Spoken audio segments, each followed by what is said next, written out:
Good morning. This is the AfriFocus weekly stock watch. Today I thought I'd mix it up a little bit and invite one of my colleagues to join me. I've got Yusuf Moola. He's a portfolio manager here at AfriFocus with me, and we'll be chatting today on Monday the 6th of September. So just a quick disclaimer, please note that the views and opinions given in this chat are the views of the individual interviewed and not necessarily the views of AfriFocus, and be aware that investing in the stock market can be risky. So let's kick it off today. My colleague Yusuf Moola. Yusuf, welcome to today's show. Good morning, good to be here. Thank you, thanks for joining us. I just thought to kick it off, if you could maybe please tell us a little bit about yourself and your history on the stock markets. Yeah, I finished my degree at Wits, BCom Economics and Investments in '94, and I joined a stockbroking company in '95. So I've been in the business for 26 years. 26 years, wow. And I'm a registered stockbroker also. And yeah, I've been managing people's money successfully for 26 years. Gee whiz, you must have seen lots of ups and downs in the market in that time. Yeah, most definitely. I mean, we've lived through about 5 or 6 crashes. We've seen the planes going to the World Trade Center, Sure. and we've seen the 2000 bubble, and then obviously the 2008 financial crisis as well. Gee whiz, so you've got the scars to prove it. Eh? Yeah, in a personal level as well. So I trade with my own money also. So it's not only with clients' money. Oh, fantastic. Okay, so you really do have skin in the game. Yeah, definitely. Brilliant.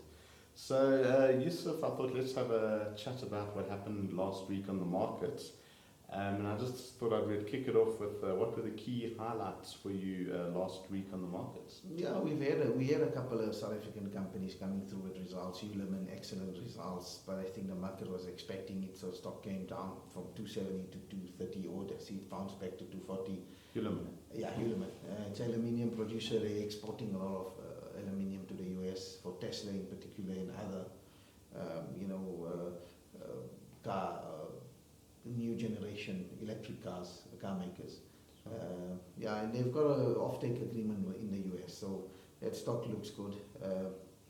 There was, some of the retailers also came through. But the big highlight of last week was a non-farm payroll number that came out, the jobs number in the US, and it was really much worse than expected. And that, changed the whole direction of the market. We've seen basically everybody thought, the world believes that the US is going to taper later, and that made equities or the risk on trade viable again, and we've seen the markets run again. Interesting. So it seems as though bad news out of the US is good news for the markets. So it's just artificial, money printing that's made the whole thing upside down. In the old days, if you had a bad jobs number, it meant the market came down. But now it just means that they're going to keep this artificial liquidity for longer. Okay, great. So that should hopefully prop markets up for at least for the short term anyway. Yeah. So now I think the pundits are saying in December to January they're going to start tapering. So let's see. Okay, great. Thank you. So just moving on to the next question, we'd like to maybe get some actual stock picks from you. So let's start off with maybe what is your JSE listed large company pick for this week and why? Okay, so WBHO, the largest construction company in South Africa, it's got operations elsewhere also, trading around 120 rand, excellent results. They reinstated their dividend. Company looks good, the local order book looks great. With the Natal riots, the rebuild is going to come through. There's been a couple of construction companies that went past. So these guys, they basically, the competition, a lot of it has been wiped out. They're going to do excellently. I think at 120 it's definitely a buy. And in my opinion, it could easily give you 100% return in the next 12 months. Wow, sure. WBBHO, The Wilson Bayley. WBO is the code. Yeah. Fantastic, thank you. And then next, do you have any small company picks for this week? Yeah, so in the same sector, I'm very positive on construction. I mean, the 2007-8 was the peak with the upcoming building of the stadiums for 2010. The sector has really gone bad, but there's green shoots. I mean, look at Aveng. It was a big company in those days. Turned up at 1 or 2 cents, currently trading at 6. They earned 2 cents last week, so it puts it on a 3 PE. Sure. They've got a strong order book. They've got 4 operations, 2 in Australasia, 1 here and 1 in the Middle East. The Australian and New Zealand business is doing excellently. South Africa doing well. So all 4 of their businesses are doing well. I think a lot of the models are indicating the stock worth 25-30 cents. Sure. And at the moment it's about 5 or 6 cents. 6, yeah. It will be difficult to get it at 5. There's 500 million shares. Buy at 5, but at 6 there's like 900 million sellers. So you'll get it at 6 quickly, yeah. So that's not for widows and orphans, more riskier, but it's a calculated risk, I think. And yeah, this thing can be a 10-bagger. A 10-bagger, nice. We like those. Absolutely. Aveng. So far Wilson Bayley Homes and Aveng. That's brilliant. Thanks, Yusuf. And then moving on, perhaps an offshore company that has maybe caught your eye that you think for clients that have got money invested overseas, we do cater for that at AfriFocus. What would you look at there? Yeah, so at the moment, the stock that has been the flavor of the last 6 months, Tencent, Naspers got a massive stake in there. They've diversified across the world. They've been hammered, and they turned the corner a couple of days ago where, with all the Chinese regulations, and the final one was where they're allowing these kids to only play computer games for 3 hours or 1.5 hours. It's very... I wish they'd introduced that here. Stop my kids from spending so much time on the games. Yeah, at least they can start reading more and become a bit more savvy. Absolutely. But yeah, so I think the uncertainty to an extent has been reduced, and therefore the stock has rallied. But I think if you go, if you're taking a 3 to 5 year view, the stock is valued in excess of 4,000 rand, and at 2,500 it's worth a take. Wow. Yeah.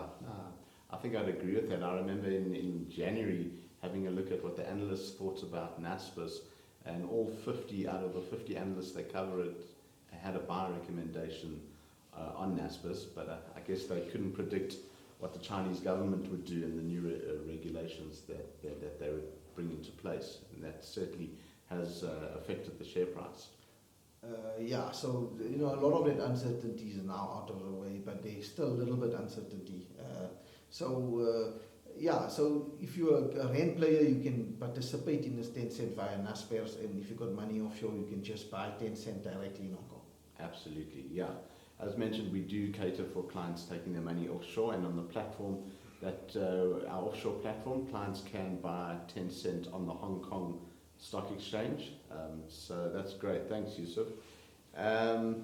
And then just maybe looking at a short-term trading pick for the guys that are using single stock futures or CFDs and want a sort of a shorter-term trade. Yeah, so I've got a shorter-term trade. I don't think it falls bang into the single stock environment. The stock price is cheap enough to punt it directly on the JSE.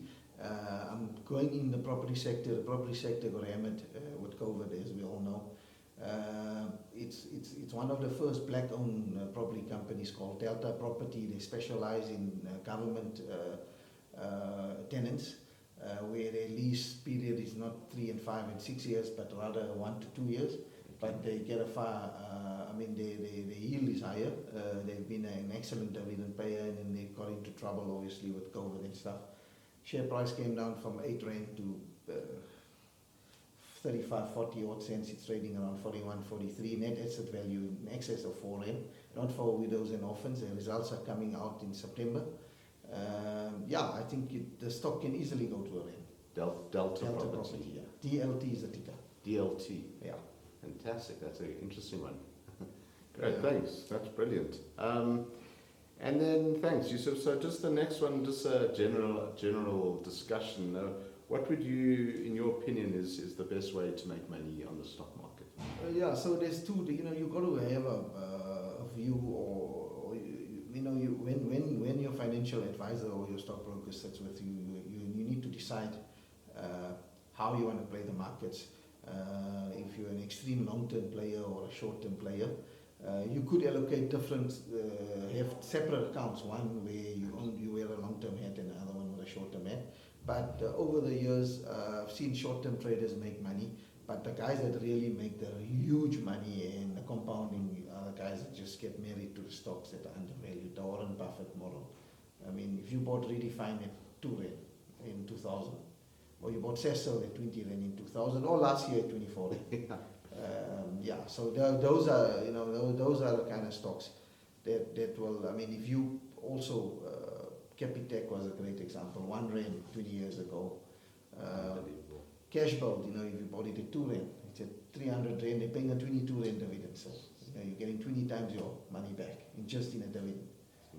It's incredible, yeah. I mean, the value that gets created by some of these companies that just keep on growing and growing over the years really pays dividends and works out well for the patient investors. But I guess what you said earlier, maybe having a second account where you allocate maybe a smaller percentage of your money to trading shorter term or looking for those opportunities could also work out well. Yeah, definitely. But on another side, I mean, a lot of guys are scared of the JSE, and the economic situation here is not as great as overseas, as well as the political risks that are here and the perceived risks. I mean, if you dissect the JSE, we're sitting on a 9 PE, and historically we were on a 12.5. So we're trading at a 30% discount to our historic level. And then from a price to book, we're sitting on a 1.7, whereas the world is sitting on a 3.2. So we're trading at a 40% of the world. So our stocks are undervalued. Read an article this morning on Business Day where it basically says that in the UK also stocks have been killed. And there's a lot of potential companies you can buy that are takeout over target. So you mustn't be dogmatic, don't wear blinkers.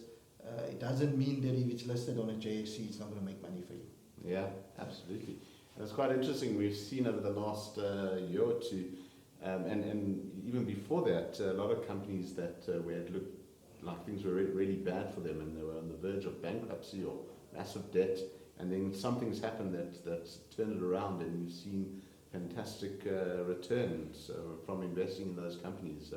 I think ArcelorMittal was a good example of that. Yeah, we were fortunate. We were buying them at 40-50 cents a year ago, and it was a proper 10 bagger, 15 bagger actually, sitting at 650. Unbelievable. Yeah, but yeah, we took flack from clients. I mean, I know one client I bought for him, and he met me in the mosque and said, "You're crazy to buy this thing at 40 cents." And I told him, if you will, I'll sell it. And he said, no, you're the expert. Do what you have to. And today he is very happy. I'm sure. A 10 bagger, wow, fantastic. That's what we're all looking for, aren't we? Yeah, definitely.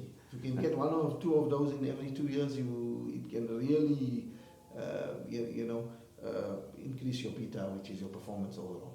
Absolutely. So I guess investing in a bunch of those would probably make sense. 1 or 2 might go wrong, but 3 or 4 of them might go really well when you get the 10 bagger. Mm. Well, thank you, Yusuf. I really appreciate you spending some time with us today. So as you can see, Yusuf is a real person. He's not a chatbot. Someone that you can actually pick up the phone and talk to if you're looking for advice on what to invest in on the JSE, or if you're looking for someone to manage your portfolio. Yusuf, if people want to contact you, my cell number is 083-635-6633. That number again, 083-635-6633. Or you can email me at joem@afrifocus.co.za. Lovely, that's great. Thank you so much, Yusuf. Pleasure. Thank you for your time today. And if you found this video interesting or helpful or useful in any way, please forward it on to people that you may know. And we'll touch base again next week. Thank you so much. Enjoy. If you have any questions, you're also welcome to contact me, Warren Saverton at AfriFocus Securities on 011-290-7835, or my my cell number 082 527 5539, or my email address warrens@afrifocus.co.za. Thanks and have a great week. We'll see you next week.